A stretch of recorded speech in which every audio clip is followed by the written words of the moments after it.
Un policier marchait tranquillement dans le centre-ville avec sa petite fille lorsqu'ils s'arrêtèrent à un carrefour. Là, assis sur le trottoir, un homme en guenilles tenait un carton sur lequel on pouvait lire, écrit en gros, 5 $ pour la bête.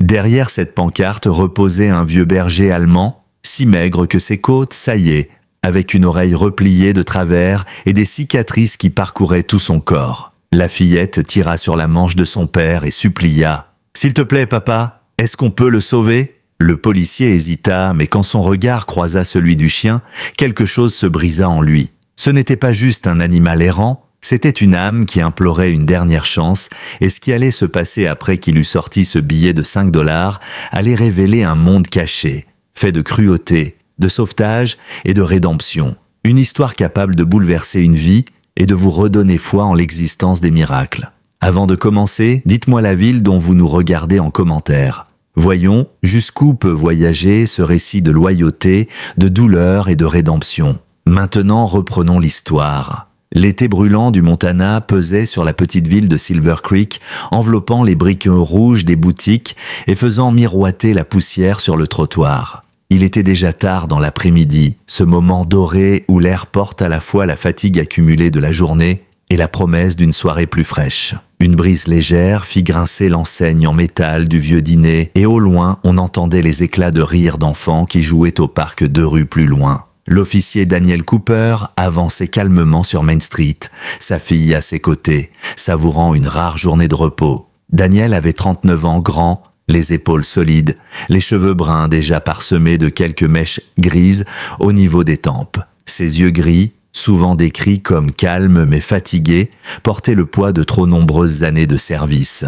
Son visage rasé de près montrait des rides qui n'étaient pas seulement dues à l'âge, mais aussi aux cicatrices invisibles d'un mariage brisé 3 ans plus tôt. Depuis, il avait jeté toutes ses forces dans l'éducation de sa fille et son travail, portant la responsabilité comme un bouclier. Derrière son polo bleu marine et son vieux jean, il donnait l'image d'un homme stable, mais à l'intérieur, il luttait souvent contre une solitude tenace. À ses côtés sautillait Emily Cooper, 9 ans, ses cheveux blonds attachés en une queue de cheval désordonnée qui rebondissait à chacun de ses pas. Elle avait les mêmes yeux gris que son père, mais sans la lourdeur de ses années. Ses yeux brillaient d'un éclat pur, celui de l'espoir qu'un enfant sait encore porter. Elle portait une robe d'été jaune pâle avec des baskets blanches déjà couvertes de poussière après des heures de jeu. Emily était curieuse, bavarde et débordante de compassion, un trait qu'elle tenait de sa grand-mère disparue. Une femme qui avait passé sa vie à recueillir des animaux perdus. Daniel voyait souvent en elle un reflet de cette femme qu'il avait tant admirée.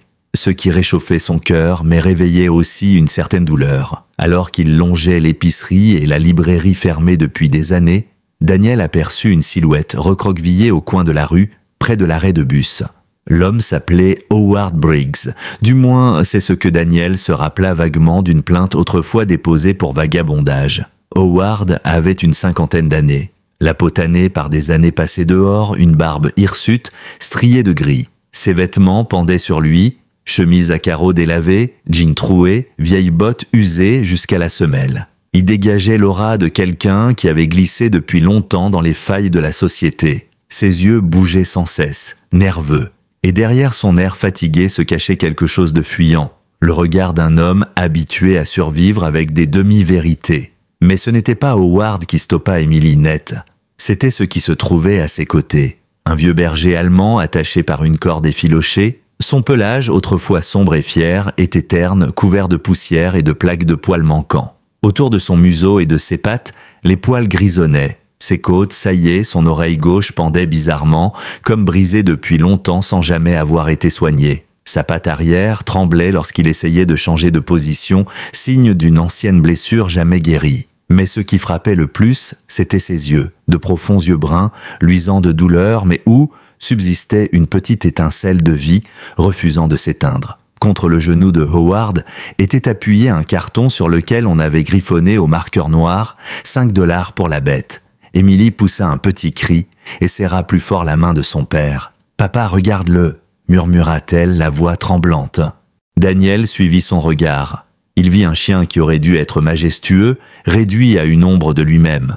Dans sa carrière, il avait déjà vu des animaux maltraités. Mais quelque chose, dans la dignité silencieuse de celui-ci, malgré la souffrance, serra sa poitrine. « Chérie, on ne connaît pas ce chien, il peut être dangereux, et on a déjà beaucoup à gérer à la maison, dit-il doucement. Mais Émilie n'écoutait pas. Elle s'était accroupie, sa robe frottant le trottoir, et fixait les yeux du berger. Le chien leva légèrement la tête et croisa son regard. Et pendant quelques secondes, le bruit de la circulation, les klaxons, la chaleur de l'été, tout disparut. Dans ses yeux, Émilie ne vit pas une bête, mais une âme qui demandait grâce. « S'il te plaît, papa », insista-t-elle, les larmes aux yeux. « Il a besoin de nous, on ne peut pas le laisser ici. » Daniel hésita, le regardant, puis se tourna vers Howard. L'homme esquissa un sourire en coin. « 5 $, monsieur l'agent. C'est tout ce qu'il vaut de toute façon. » Le ton indifférent et cruel de Howard fit serrer la mâchoire de Daniel.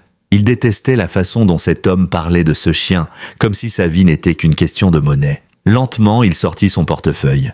Il n'avait pas besoin d'une bouche de plus à nourrir, encore moins d'un animal qui exigerait sûrement des soins vétérinaires coûteux. Mais la main d'Émilie serrait toujours la sienne, et sa voix suppliante lui revenait en écho. « S'il te plaît, papa !» Un long soupir s'échappa de ses lèvres.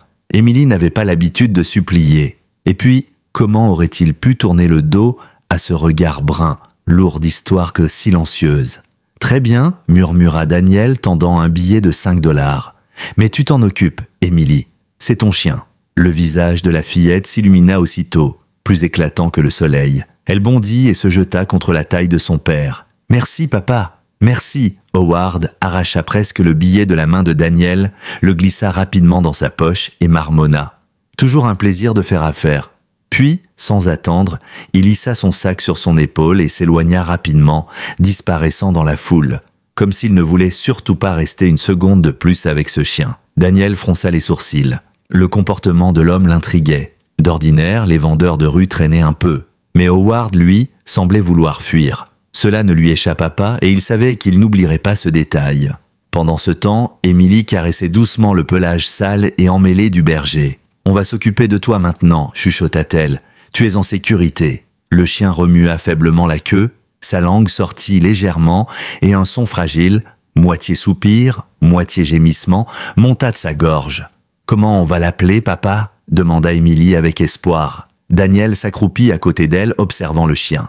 Les cicatrices autour de son cou et sa démarche boitillante parlaient d'un passé cruel. Un vieux pincement douloureux traversa la poitrine du policier, celui qui revenait chaque fois qu'il pensait aux vies qu'il n'avait pas pu sauver. « On trouvera bien un nom », dit-il doucement en posant une main sur la tête du chien. Sous le pelage rugueux, il sentit ce faible tremblement, une vie encore fragile, mais bien présente. Émilie entoura délicatement son cou de ses bras. « Tu es à nous maintenant. Promis, on ne t'abandonnera jamais. » Daniel observa la scène, et un instant, il eut la sensation que ce choix allait bouleverser bien plus que le destin d'un vieux berger allemand. Quelque chose, dans la façon dont le chien regardait Émilie, l'ébranlait autant que cela le réconfortait. Le vent se leva, portant l'odeur de friture du dîner voisin et le grondement lointain d'un train. Les ombres de la soirée s'allongèrent sur Main Street. Daniel jeta un dernier coup d'œil dans la direction où Howard s'était éclipsé. L'homme avait disparu sans laisser de traces, ne laissant derrière lui que le souvenir cruel de sa pancarte et une question lancinante. Pourquoi s'était-il séparé de ce chien pour si peu? Mais pour Émilie, rien de tout cela n'avait d'importance.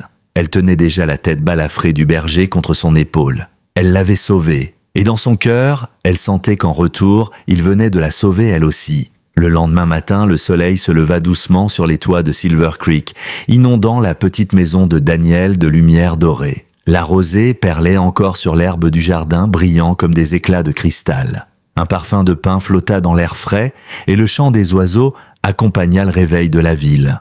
On entendait, au loin, un voisin tondre sa pelouse. Daniel se tenait sur la terrasse, une tasse de café fumante entre les mains. Ses yeux suivaient sa fille, accroupie sur le patio, concentrée comme jamais. Devant elle, un grand seau rempli d'eau tiède et une bouteille de shampoing pour chien. Étendu à ses côtés, leur nouveau compagnon reposait, la tête posée sur ses pattes, les yeux mi-clos, mais attentifs. Émilie s'était levée avant l'aube, déterminée à offrir un nouveau départ à ce chien. Il lui avait trouvé un nom la veille au soir, après quelques hésitations, Max.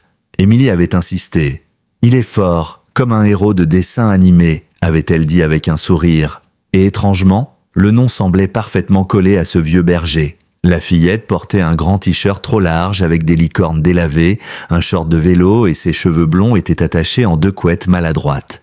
Sur son épaule reposait une serviette rose, prête pour le séchage. Elle avançait avec une douceur infinie, chaque geste calculé pour ne pas brusquer Max. Ce dernier n'avait pas encore aboyé une seule fois depuis son arrivée. Il observait, il endurait, silencieux. Daniel posa sa tasse, descendit les marches et vint s'agenouiller près d'eux. « Tu veux un coup de main ?» demanda-t-il. Émilie hocha la tête sans détourner ses yeux. « Tiens-lui juste la tête pour que je puisse laver autour des yeux sans mettre de savon dedans. » Max ne résista pas. Il se laissa manipuler sans un mouvement de recul. Daniel posa doucement ses mains sur son crâne large, sentant le pelage encore rêche et emmêlé. Émilie pressa le flacon et la mousse blanche recouvrit bientôt le dos du chien. Ses petites mains frottaient avec application, transformant peu à peu la crasse en écume grisâtre qui ruisselait dans le seau. Mais soudain ses doigts s'arrêtèrent. « Papa, regarde !» Daniel se pencha. Sous la mousse, autour du cou de Max, une marque apparaissait. Une ligne circulaire, nue, boursouflée. La peau était dure, cicatrisée, comme si quelque chose l'avait étreint pendant des mois. Émilie effleura la trace du bout des doigts, les lèvres tremblantes. On dirait une cicatrice. Comme s'il avait porté quelque chose de trop serré, très longtemps. La mâchoire de Daniel se contracta, ou comme si on l'avait enchaîné. Ils continuèrent à rincer et sécher Max, et d'autres signes se révélèrent. Des cicatrices plus fines zébraient ses côtes, une plaque de poils manquait près de la queue, et surtout, sa patte arrière droite montrait les traces d'une fracture ancienne, mal ressoudée. Le chien boitait légèrement à chaque fois qu'il se redressait. Émilie avait les yeux humides. « Qui peut faire ça à un chien ?» Daniel ne répondit pas tout de suite. Il caressa la tête de Max, sentant le léger tremblement sous sa main. Il existe des gens qui ne devraient jamais approcher des animaux. C'est tout. Tu crois qu'il a été un chien policier ? Ou peut-être un chien de soldat ? Demanda Émilie, pleine d'imagination. C'est possible ? Admit Daniel. Regarde sa posture. Même en souffrant, il reste attentif, calme, discipliné. Ça ressemble à un chien qui a été entraîné. À ce moment, Max éternua bruyamment et releva les yeux vers Émilie, comme s'il avait compris la conversation. La petite éclata de rire malgré la tristesse et l'entoura doucement de ses bras. « Ce n'est pas qu'un chien, papa. C'est un survivant. » Plus tard, dans l'après-midi, le trio s'installa sur le porche. Daniel lisait son journal, Émilie dessinait dans son carnet à spirale et Max s'était couché à ses pieds, respirant d'un rythme régulier. Par moments, Émilie lui parlait à voix basse, lui confiant des secrets d'enfant. Elle lui raconta ses histoires d'école, ses parfums de glace préférés, et même des souvenirs de sa maman dans un murmure fragile. « Elle est partie quand j'avais 6 ans, chuchota Émilie en grattant derrière son oreille. C'était un jour comme les autres, et elle n'est jamais revenue. Papa dit que c'est compliqué, mais moi je crois qu'elle ne m'aimait pas assez. » Le chien releva la tête et la posa sur ses genoux. Émilie écarquilla les yeux, surprise. Puis elle soupira doucement. « Mais ce n'est pas grave.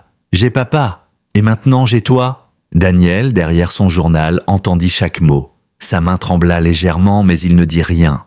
Il observa seulement Max, qui battait faiblement de la queue comme pour confirmer ses paroles. Alors que le soleil descendait et teignait le ciel d'orange, un grondement sourd brisa la tranquillité.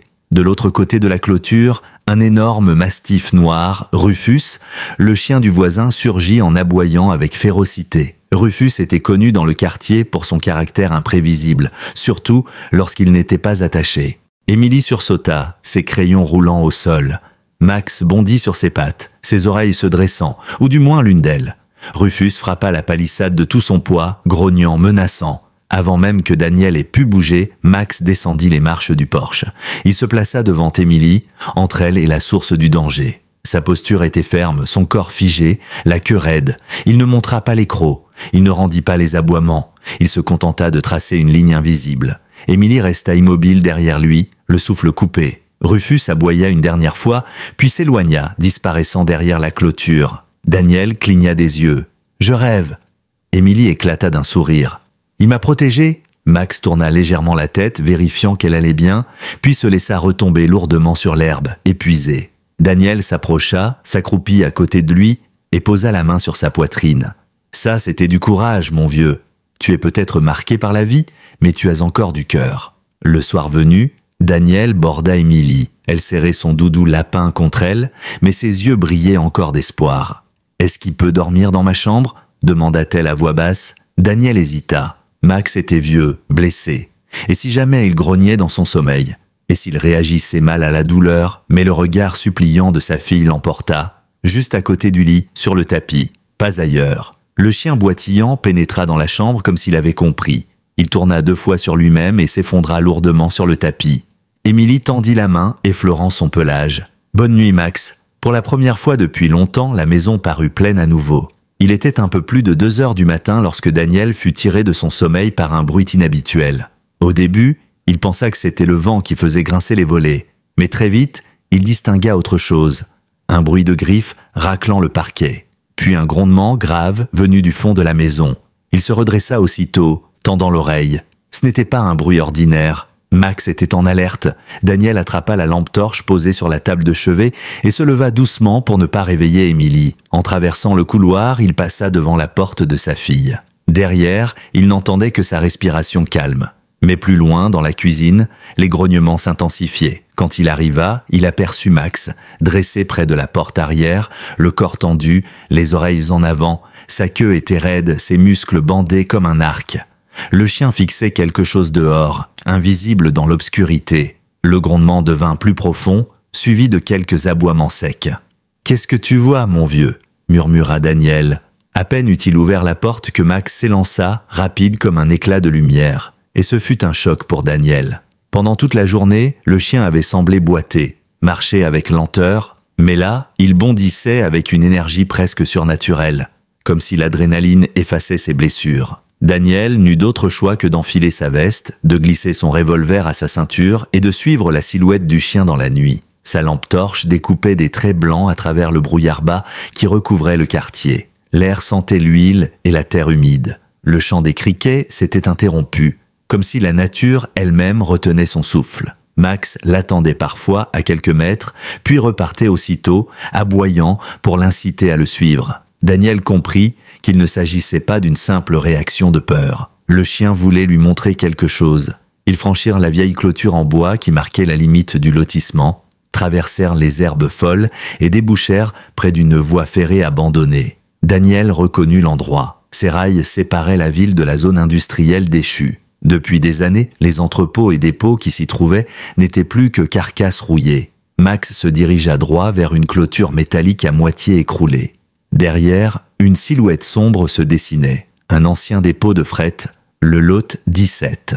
Daniel n'y avait pas mis les pieds depuis une éternité. L'endroit avait toujours eu mauvaise réputation. Le chien poussa son museau dans un passage du grillage et se faufila à l'intérieur. Daniel soupira et le suivit, sa lampe torche balayant les murs fissurés et les vitres brisées. L'air à l'intérieur empestait la rouille et l'urine. Et soudain, le faisceau accrocha une rangée de cages métalliques. Certaines étaient renversées, d'autres encore fermées, mais toutes portaient les traces du temps. Barreaux tordus, portes branlantes, la plupart étaient vides.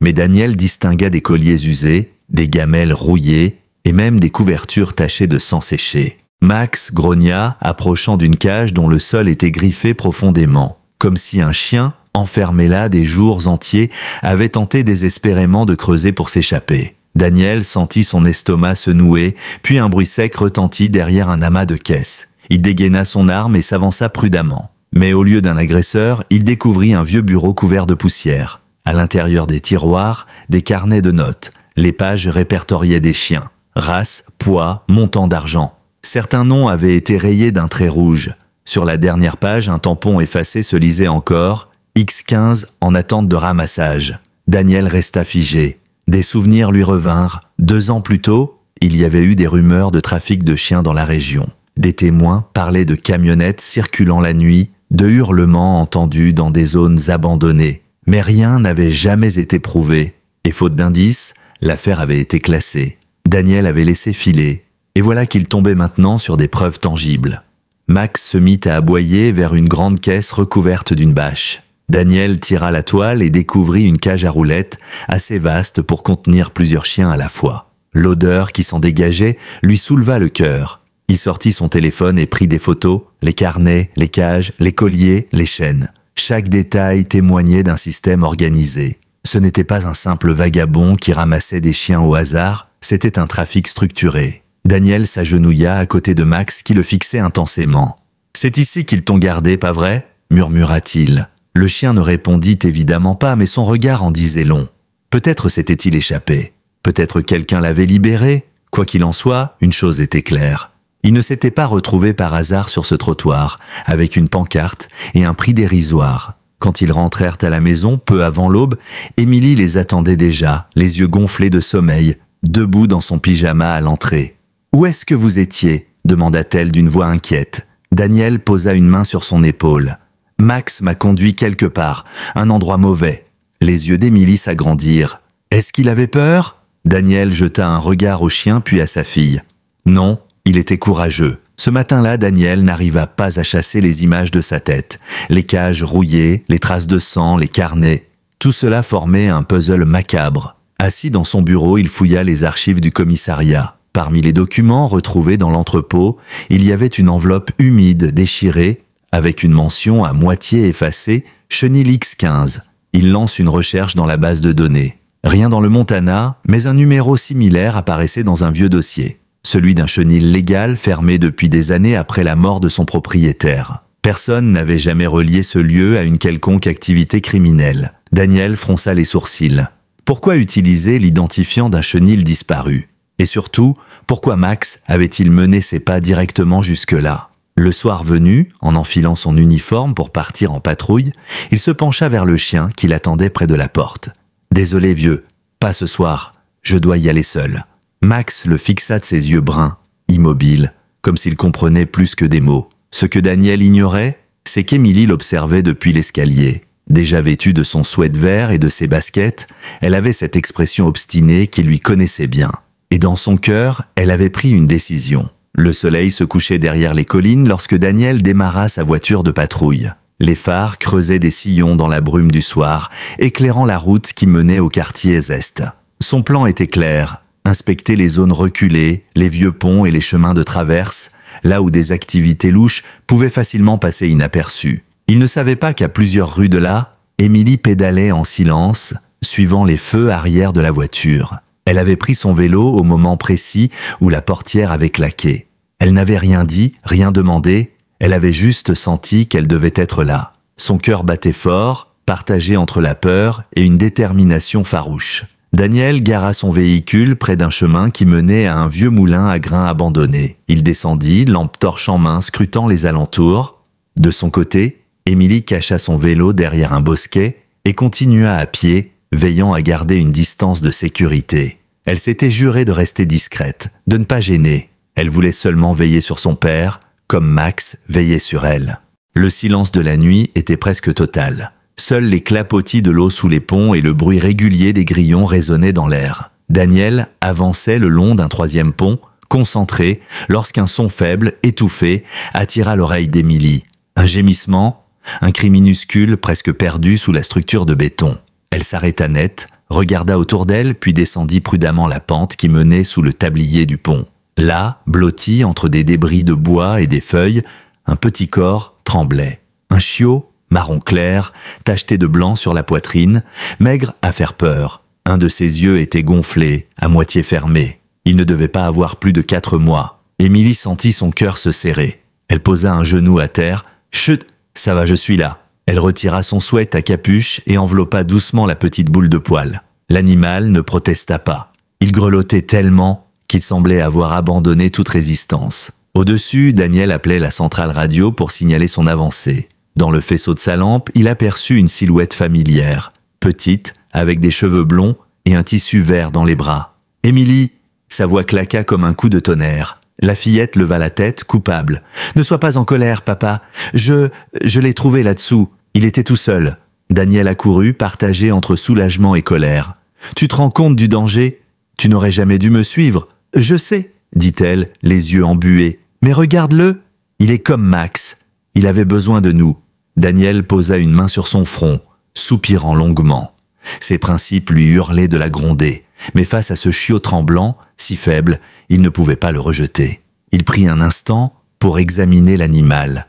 Ribes apparentes, blessures superficielles, un regard perdu qui cherchait de la chaleur. Ils rentrèrent à la maison sans un mot de plus. Émilie, assise sur la banquette arrière, berçait le chiot comme si sa vie en dépendait. Dans la cuisine, Daniel désinfecta les plaies pendant que sa fille tenait doucement la patte du petit. « Tu es en sécurité maintenant, je te le promets », murmura-t-elle. Ils le baptisèrent Buddy, parce qu'il avait l'air d'un petit compagnon fidèle dès le premier instant. Mélange de terrier et de berger, ses oreilles flottaient maladroitement et son regard cherchait en permanence un contact rassurant. Max observa la scène de loin. Lentement, il s'approcha reniflant l'air, puis tendit le museau vers Buddy. Le chiot émit un gémissement craintif, mais Max posa doucement son nez sur son oreille, comme une approbation silencieuse. Cette nuit-là, il se coucha à côté du panier improvisé où reposait Buddy, veillant sur lui comme un soldat fatigué mais toujours en service.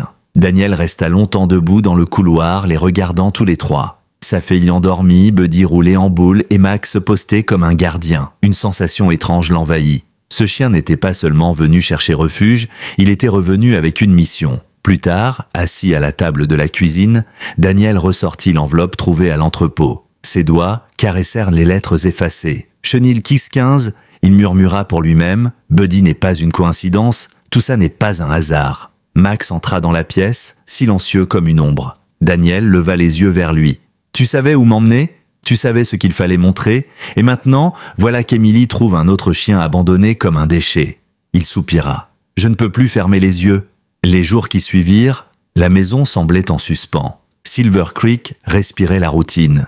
Mais Daniel, lui, avait la tête ailleurs. L'image des cages, des carnets, et maintenant la découverte du chiot, tout s'imbriquait. Puis, un matin, en se rendant à sa voiture de service, il trouva un papier plié coincé sous l'essuie-glace.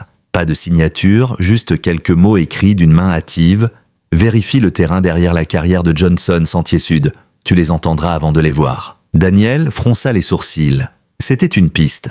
Et une piste comme celle-là, il ne pouvait pas l'ignorer. En civil, il prit sa vieille veste, une chemise de flanelle et ses bottes usées. Son badge à la ceinture, son arme à portée de main.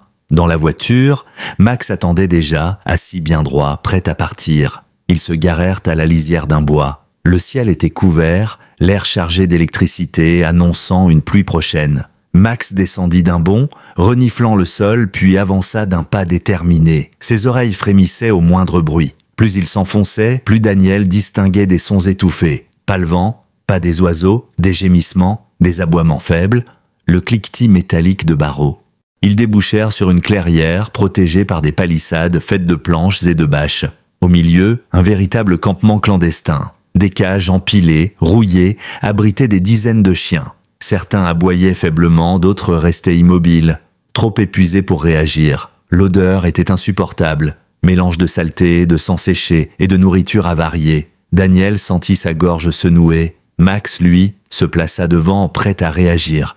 Mais derrière eux, un craquement de branches fit sursauter Daniel. 3 silhouettes émergeaient de l'ombre. Le premier, trapu, tatoué aux avant-bras, portait une barbe noire taillée en pointe. C'était Vince Harlow, un mécanicien connu pour ses trafics douteux. Derrière lui, 2 frères à la carrure de rancher, Clem et Luther Wren, mains calleuses, regard dur, l'un tenait une clé anglaise, l'autre craqua ses jointures. « Tiens, ricana Vince. Je m'attendais pas à une visite ce soir. » Daniel resta immobile, ses yeux balayant la scène. « C'est vous qui dirigez ça ? On gère nos affaires, répondit Vince en jetant un coup d'œil aux chiens.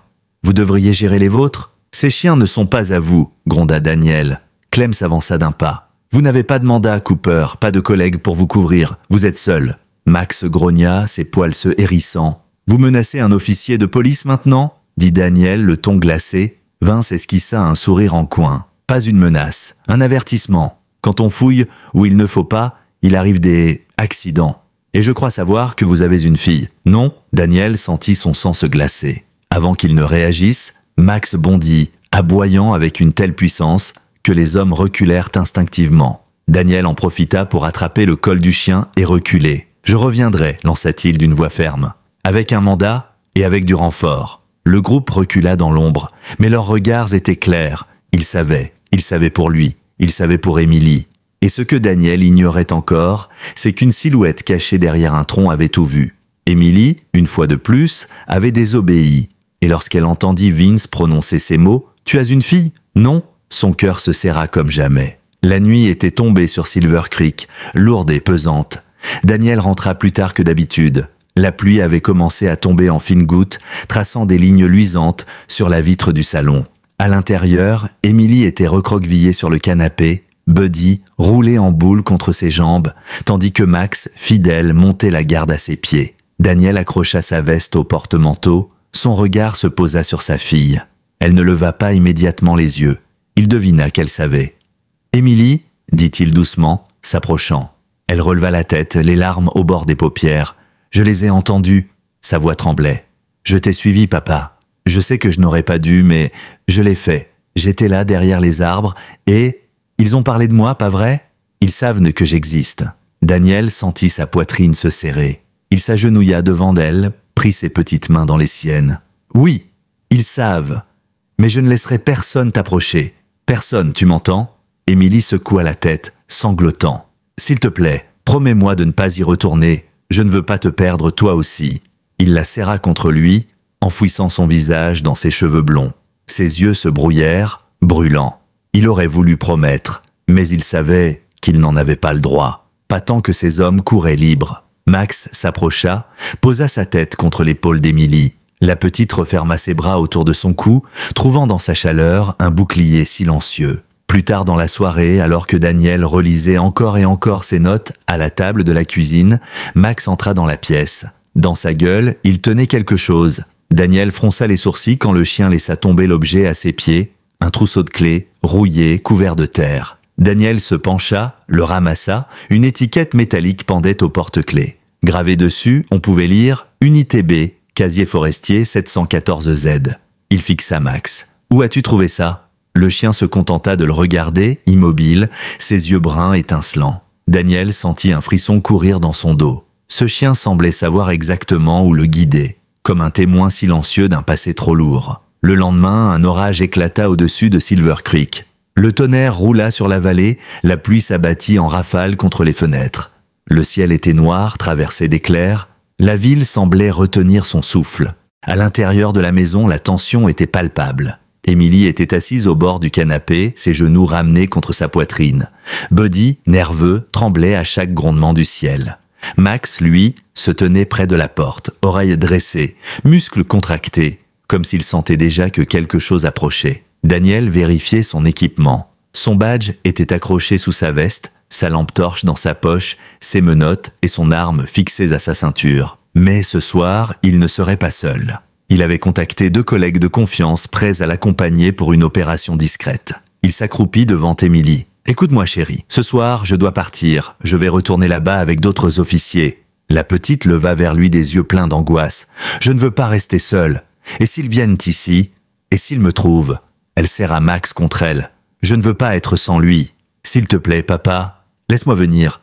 Je resterai dans la voiture. Je ne bougerai pas. » Daniel ferma les yeux une seconde, tout en lui criait « non ». Mais il vit dans son regard la même résolution qu'il avait déjà observée. Elle avait déjà été entraînée dans cette histoire, et il ne pouvait plus prétendre la protéger en l'ignorant. Il soupira. « D'accord, mais tu promets, tu ne sors pas de la voiture, jamais. » Émilie hocha frénétiquement la tête. Sous la pluie battante, ils quittèrent la maison. Dans la voiture, Max s'assit à l'arrière, immobile comme une statue. Émilie, à ses côtés, serrait son plaid rose. Daniel conduisit en silence, le bruit de l'orage couvrant le ronronnement du moteur. À l'orée de la forêt, 2 silhouettes attendaient. Carla Boone, une jeune adjointe énergique aux yeux perçants, et Jordan Reeves, un colosse discret mais réputé pour son flair hors pair.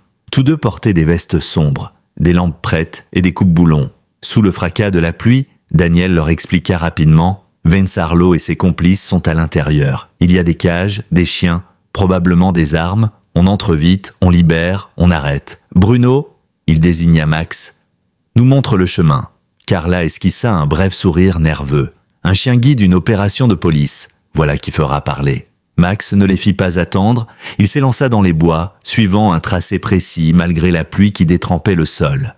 Ses pattes frappaient la boue, ses oreilles s'étressaillaient à chaque bruit.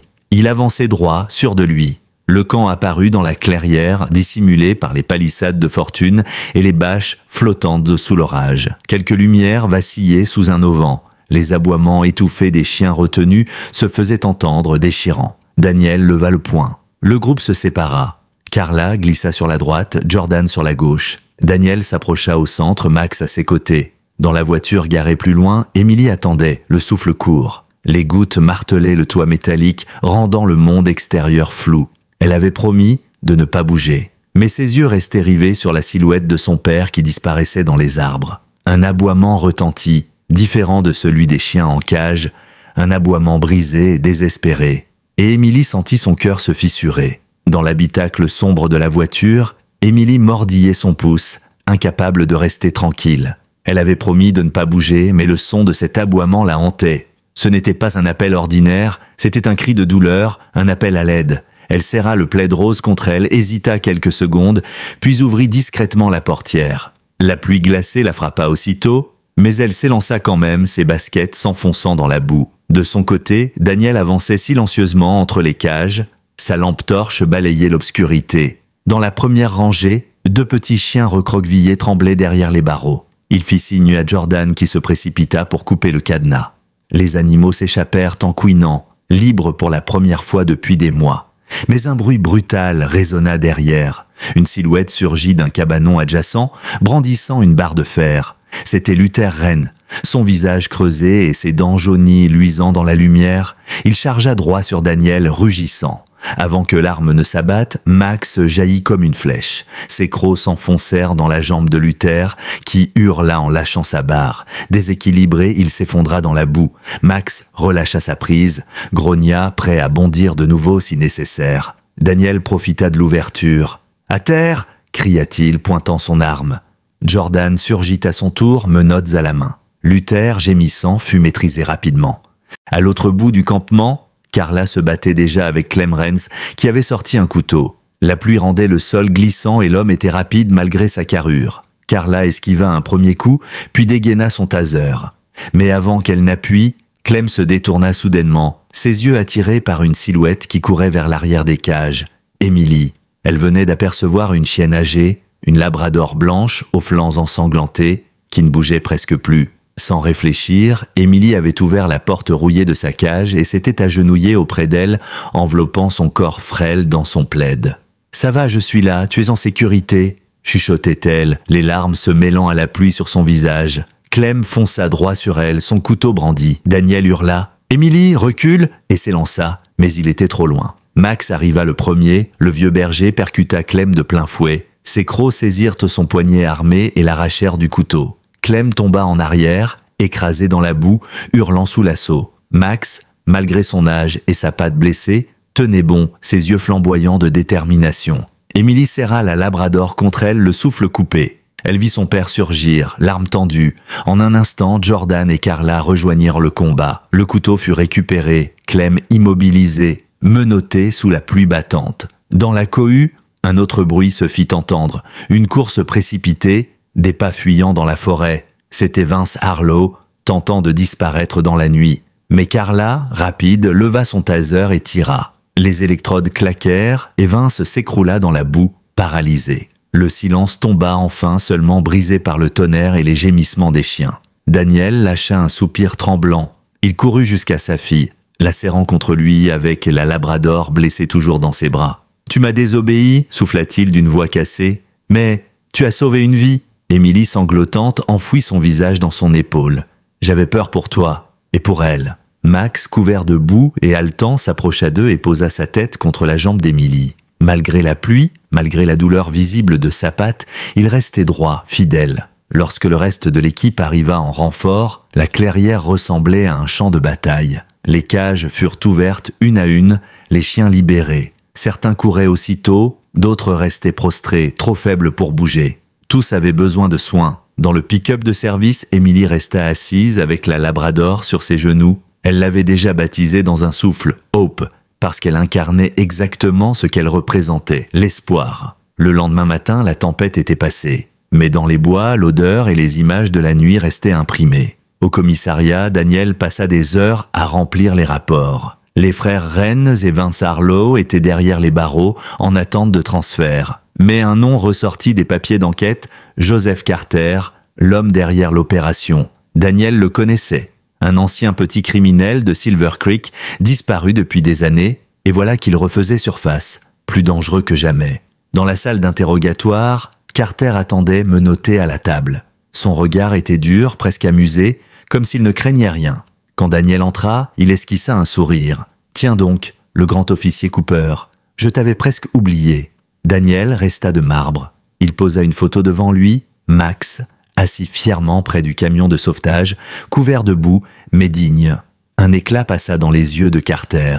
« Eh bien, ce vieux clébard respire encore ?»« Ce n'est pas un clébard, » répliqua Daniel, sa voix glaciale. « C'est un ancien chien de l'unité K9. Tu l'as utilisé, brisé, vendu comme un objet. Mais il vit, et il a sauvé des vies, même après tout ce que tu lui as fait. » Carter ricana. C'était un outil, rien de plus. Quand il s'est cassé, il ne valait plus rien. Toi, tu as eu de la chance, c'est tout. Daniel se pencha, ses yeux plantés dans les siens. Tu n'as jamais compris ce qu'est la loyauté. C'est pour ça que tu n'as rien, et que tu finiras ta vie derrière ces murs. Il se détourna avant que la colère n'explose. De retour chez lui ce soir-là, Daniel trouva Emily assise sur le tapis, Hope couchée contre elle, Buddy dormant non loin. Max reposait près de la fenêtre, observant la rue d'un regard calme. Emily leva les yeux. C'était lui, n'est-ce pas, celui qui avait Max avant? Daniel hésita, puis hocha la tête. Oui, Joseph Carter, il l'a utilisé puis jeté quand il a été blessé. Emily passa ses bras autour du cou du berger. Ses yeux se remplirent de larmes. Je ne laisserai jamais personne t'abandonner encore. Jamais. Max posa son menton sur son épaule, immobile, mais présent. Daniel, en les regardant, sentit un poids immense se soulever de sa poitrine. Comme si ce chien, marqué par la vie, avait été envoyé pour leur rappeler que même dans la douleur, on pouvait renaître. Les jours suivants, Silver Creek sembla changer de visage. L'affaire des chiens maltraités avait secoué la petite ville. Les journaux locaux titraient sur la saisie record de plus de 40 animaux et sur l'arrestation d'un réseau organisé. Le nom de Daniel revenait souvent dans les articles, mais plus encore celui de Max. Les journalistes parlaient du chien miraculé, celui qui avait mené la police jusqu'à la vérité. Très vite, des bénévoles commencèrent à affluer. Certains apportaient des couvertures, d'autres des sacs de croquettes ou même des dons en argent. La maison des Cooper, modeste jusque-là, se transforma progressivement. Dans le jardin, Daniel installa de petites structures en bois pour accueillir temporairement les chiens rescapés. Emily, elle, s'investissait corps et âme, passant ses après-midi à brosser, laver, nourrir. Un après-midi, elle planta un panneau peint à la main au-dessus de la barrière repeinte en blanc. On pouvait y lire en lettres roses et bleues maladroites « Home for Paws », un foyer pour les pattes. Elle se tenait dessous, fière comme jamais, les mains sur les hanches. « C'est notre refuge, papa. Max est le gardien et nous, on est sa famille. » Daniel la regarda, un sourire rare étirant ses lèvres fatiguées. Il n'avait jamais imaginé que son jardin deviendrait un sanctuaire. Mais il y avait quelque chose de juste, presque évident, dans ce que sa fille avait initié. Max, couché à l'ombre du grand érable, observait calmement les allées et venues. Sa fourrure, désormais soignée, reprenait de l'éclat. Il boitait toujours un peu, mais sa démarche n'était plus lourde. Chaque fois qu'un chien s'approchait, il se levait, l'accueillait d'un léger coup de museau comme pour dire « Ici, tu es en sécurité ». Hope, la vieille labrador, reprenait lentement des forces. Sa cicatrice sur le flanc restait impressionnante, mais ses yeux s'étaient adoucis. Elle suivait Emily partout comme une ombre fidèle. Buddy, lui, n'avait jamais quitté le côté de la fillette. Il s'était imposé comme son complice, dormant à ses pieds et la suivant dans toutes ses aventures. La réputation du refuge grandit rapidement. Une équipe de télévision régionale vint filmer un reportage. Daniel se tenait mal à l'aise devant la caméra. Mais Emily, malgré sa timidité, accepta d'apparaître. Elle tenait Buddy dans ses bras, tandis que Max, assis dignement à côté, fixait l'objectif d'un air grave. Les images firent le tour des réseaux sociaux et bientôt des messages affluèrent de tout l'État. Des familles proposaient d'adopter, des associations demandaient à collaborer. Même Madame Rollet, la voisine acariâtre qui avait souvent râlé après Emily quand son ballon atterrissait dans son jardin, commença à passer 2 fois par semaine. Elle apportait des biscuits aux fêtes maison pour les chiens et du thé glacé pour Daniel. Elle avait les cheveux gris, tirés en chignon strict, une voix sèche, mais ses mains tremblaient de tendresse quand elle caressait Max. « Il a le même regard que les chiens de recherche avec lesquels mon mari travaillait », dit-elle un jour. « Il comprend plus qu'il ne montre. » Daniel acquiesça silencieusement. Il le savait aussi. Un soir, alors qu'il réparait les gouttières des enclos, il remarqua Emily debout près de la clôture, fixant l'orée de la forêt. Elle paraissait songeuse.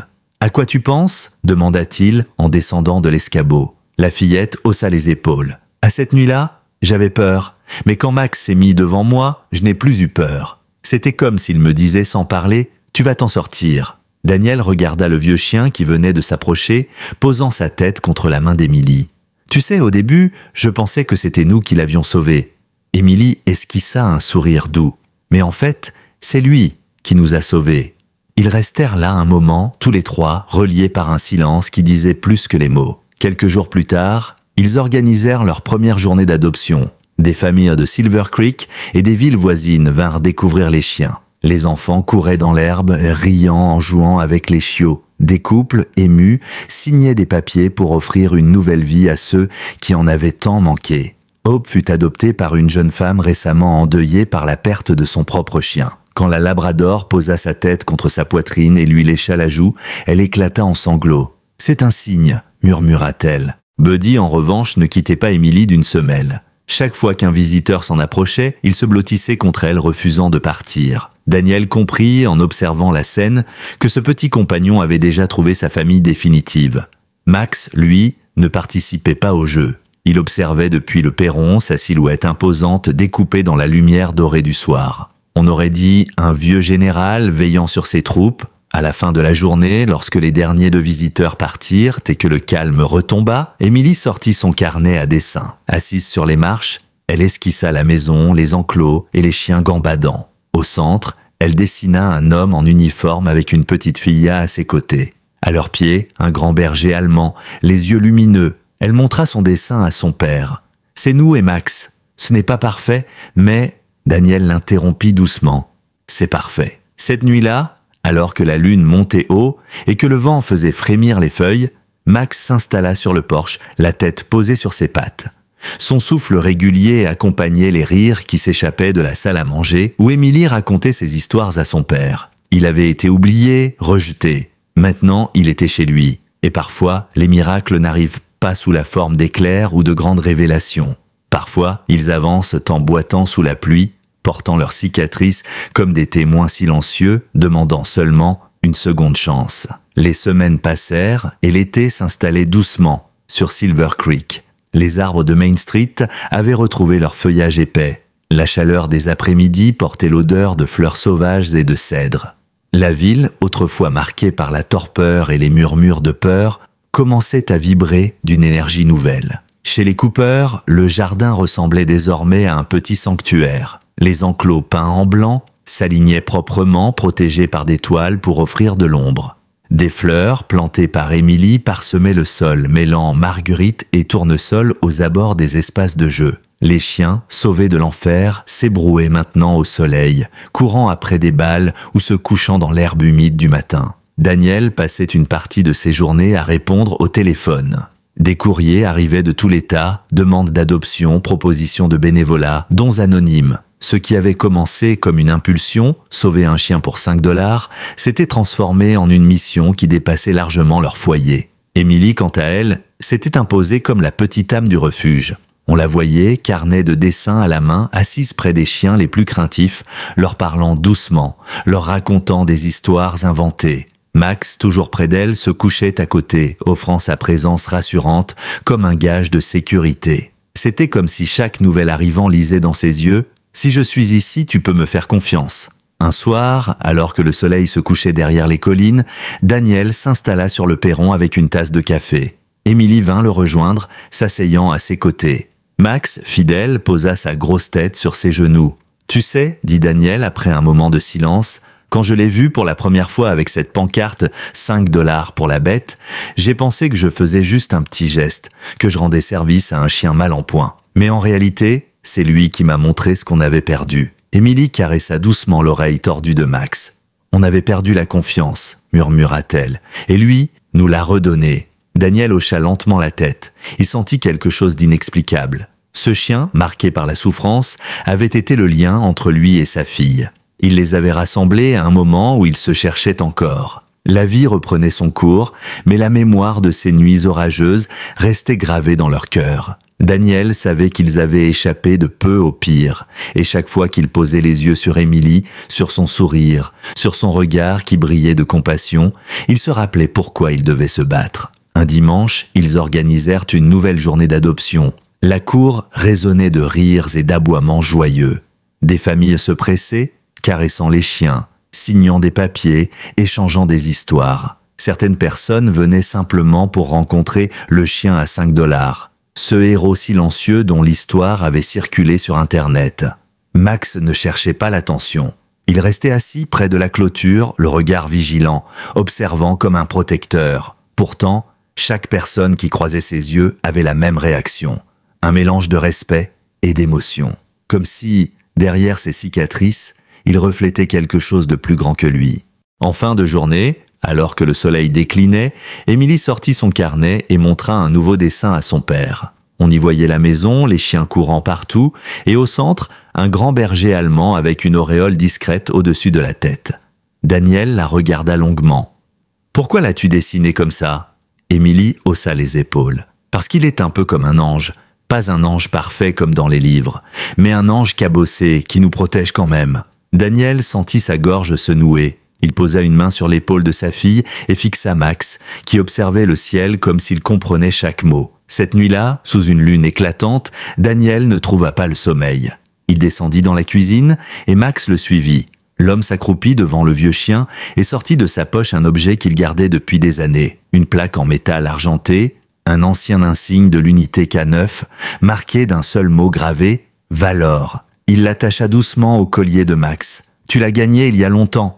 Et tu le mérites encore aujourd'hui. » Max ferma les yeux et posa sa tête contre l'épaule de Daniel. Aucun mot n'était nécessaire.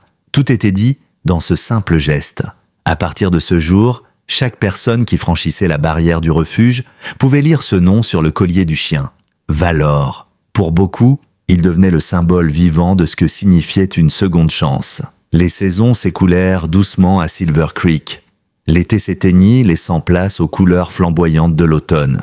Le refuge Home for Paws continuait de grandir, accueillant de nouveaux chiens chaque mois. Chaque adoption devenait une petite victoire. Chaque histoire, un morceau de guérison qui retentissait bien au-delà de leur petite ville. Daniel remarquait que quelque chose avait changé chez Émilie. Elle n'était plus seulement la petite fille timide qu'il avait tant protégée. Elle était devenue une jeune âme courageuse, déterminée à faire le bien, coûte que coûte.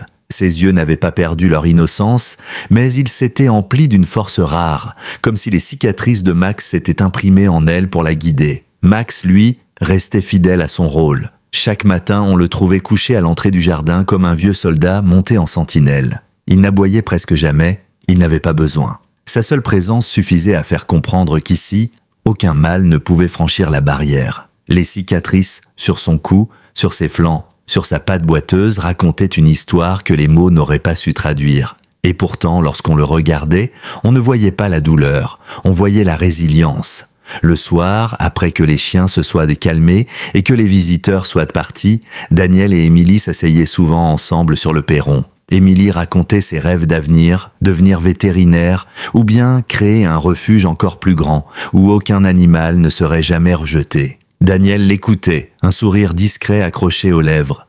Il se disait que si sa mère, la grand-mère d'Émilie, avait encore été là, elle aurait été fière. Cette compassion coulait dans leurs veines, comme un héritage invisible. Un soir d'hiver, alors que la neige tombait silencieusement sur Silver Creek, Émilie posa une couverture sur Max, allongé au coin du poêle. Le vieux chien leva les yeux vers elle. « Tu sais, dit-elle d'une voix douce, tu n'es pas seulement un chien, tu es un miracle. » Daniel, qui les observait depuis la table, sentit un écho résonner dans sa poitrine, car il comprenait. Ce miracle, ce n'était pas seulement la survie de Max, c'était tout ce qu'il avait déclenché. Une chaîne invisible, un père et une fille qui s'étaient rapprochés, des vies sauvées, une communauté rassemblée autour d'une cause, des inconnus touchés à travers un reportage qui avait traversé les frontières de leur ville. Et peut-être que le plus grand des miracles était le plus discret. La certitude, ancrée dans le cœur de Daniel, qu'aucune vie n'est jamais trop brisée pour guérir, aucun être n'est jamais trop oublié pour être retrouvé. Les années viendraient et passeraient, les enfants grandiraient, les cicatrices resteraient, mais les leçons de Max perdureraient. Parce que la vraie loyauté ne s'efface pas. Parce que l'amour, même cabossé, même tardif, guérit plus fort que toutes les blessures. Dans le silence de la nuit, Daniel pensa souvent à ce premier jour, à ce trottoir où un homme avait brandi une pancarte ridicule, 5 $ pour la bête. 5 $, une somme dérisoire qui avait ouvert la porte à tout un monde de rédemption. Il se surprit à sourire.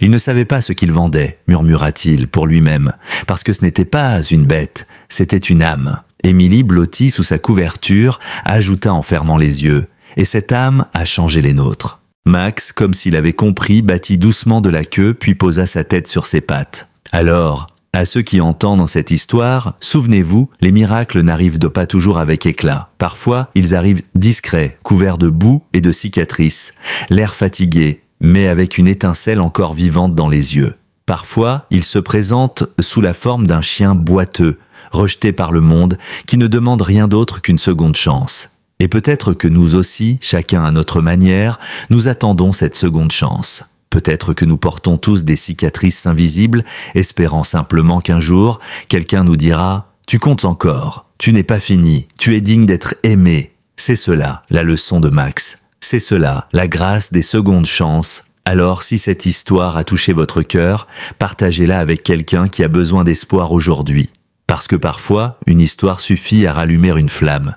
Et si vous croyez vous aussi que chaque âme, humaine ou animale, mérite d'être vue, choisie et ramenée à la maison, écrivez Amen en commentaire. Et dites-moi aussi d'où vous regardez cette vidéo, j'aimerais savoir jusqu'où peut voyager l'histoire de Max. Que Dieu bénisse chaque personne qui écoute, chaque spectateur qui partage, chaque foyer qui ouvre sa porte, et surtout que Dieu bénisse ceux qui attendent encore dans l'ombre, espérant qu'un jour, quelqu'un les regarde et leur dise enfin « Toi aussi, tu as droit à un nouveau départ ». Parce qu'au fond, nous sommes tous un peu comme Max, brisés mais pas finis, fatigués mais pas vaincus, marqués mais toujours capables d'aimer.